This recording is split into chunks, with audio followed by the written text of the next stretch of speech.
Hallo und herzlich willkommen zum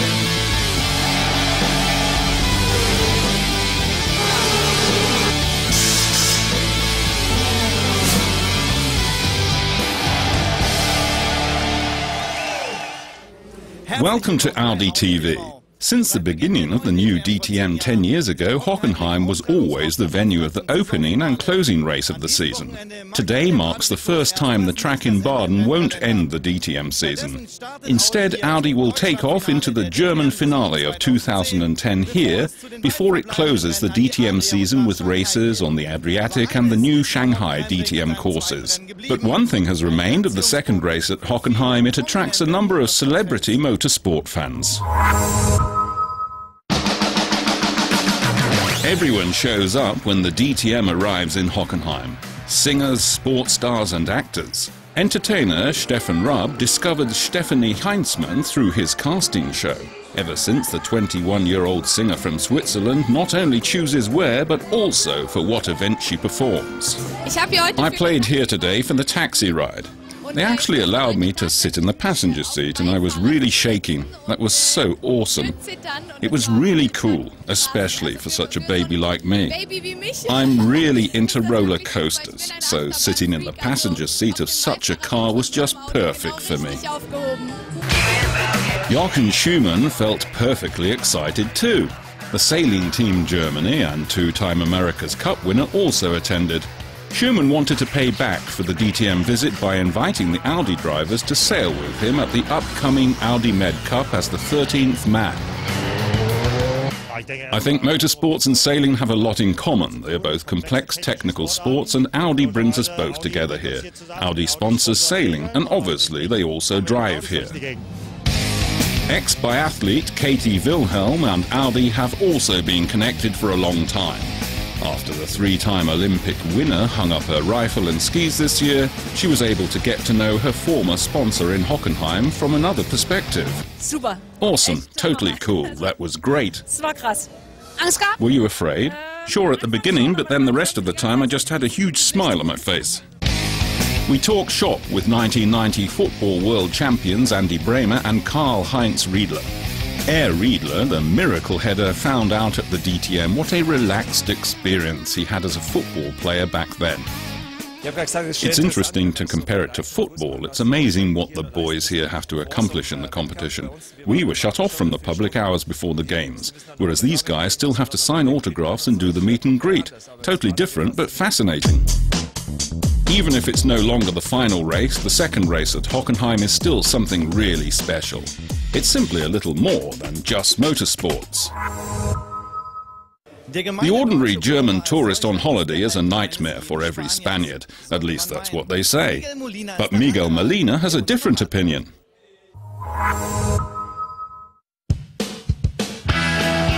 Funny. A good man. Dangerous.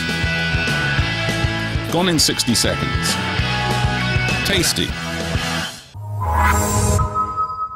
The DTM has announced the upcoming dates for the next season. Learn more in the news. BMW returns to the 2012 DTM. The Bavarians announced their intentions in April already. For the first time since 1994, they wanted to line up in the DTM. Dr. Mario Tyson, the BMW Motorsports Director, made the official announcement of the White Blues' return in Hockenheim. Yes, it's really a great day for us. We worked very intensively over the last 6 months so that this could happen. One thing we focused on was the 2012 format, since there will be new regulations and new vehicles. Another thing was our request that these new vehicles should not only be able to drive in the DTM in Europe, but also in Asia and the US.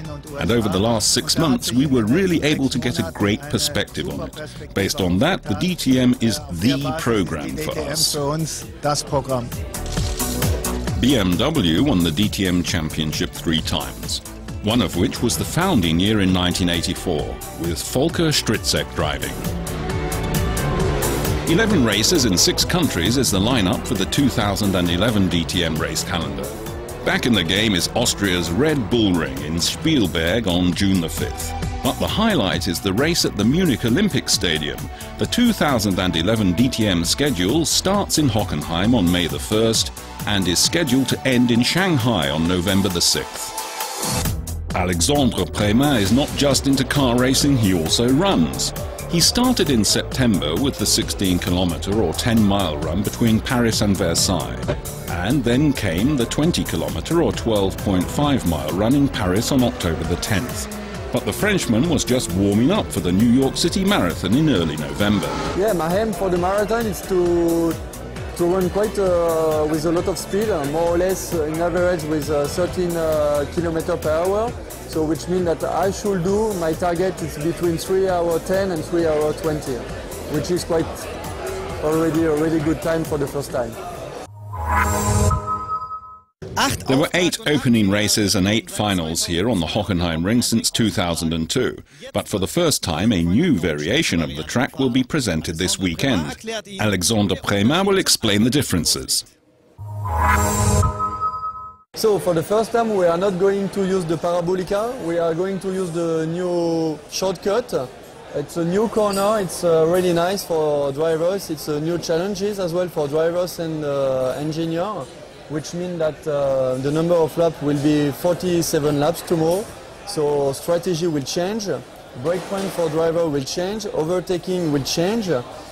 Quite a lot of parameters, I would say, for the new track route, only for 800 meters shorter. And then after that, we are going back to the normal racetrack to Mercedes Arena, then to the right, then to the entry of Autodromo. Then it's a key point in Zach's corner. We can have the possibility to overtake someone if we're braking really late. And then we come back. These 2 corners are really important as well, because this corner is one of the quickest one. It's 200 kilometers per hour, so which is quite hard and to go through, because we are hitting both curves inside, outside. And then we are going in 6th gear, going down to second gear, and then we come back on the new corner, and we will see at the race. Timo Scheider's quest for the championship finally ended after his tyre damage in the 34th lap in Oschersleben. Matthias Ekström is the only Audi driver left in the battle for the DTM crown. There are 26 points between the Swede and Bruno Spengler, the leader in the rankings. Ekström started in 4th place in the season's opening race in Hockenheim, but the 2-time champion's performance in the last race didn't look like much of an improvement. 5th starting position in Zandvoort and 6th in Brands Hatch and Oschersleben. Even though he ended up winning a place on the podium, Matthias Ekström still had a difficult time during the qualifying rounds. Hockenheim became his personal Waterloo. In the last seconds of the first qualifying round, David Coulthard edged him out into 15th starting position. The last ray of hope in the battle for the title was definitively stamped out in the Hockenheim rain. The position is a catastrophe. The only positive thing is we'll have to go full out strategically as well as with speed. I go straight over to the engineers to see if they found anything. The problem was that I didn't have any grip with the rear tyres and only had oversteering.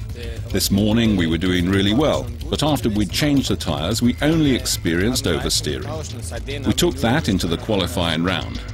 If you're 3 seconds slower, then you're dealing with big problems and not small details. Oliver Jarvis is also dissatisfied with his 9th starting position. Instead of driving on the road to success, the Brit simply drives next to it. What can't you say about the DTM rookie Miguel Molina? The Spaniard is in 2nd place after his 2nd session. But a rough departure in Q3 catapulted him into the 4th starting row. Yes, was a difficult qualifying for everybody because it was in wet, and also for me it was the first time that I did it. But yes, it was really close, like you said, and also I was a good sectors in my last lap, but I did a mistake, and like this it's easy to do it, and I did. So yes, tomorrow we'll start again in 8th position, so I will try to score more points. But there were a couple of brilliant moments in Hockenheim's reign. With Mike Rockenfeller in the second starting position and Alexander Prémat in the fourth, it was the first time that both Audi Sport Team Phoenix cars made it into the circle of the last four.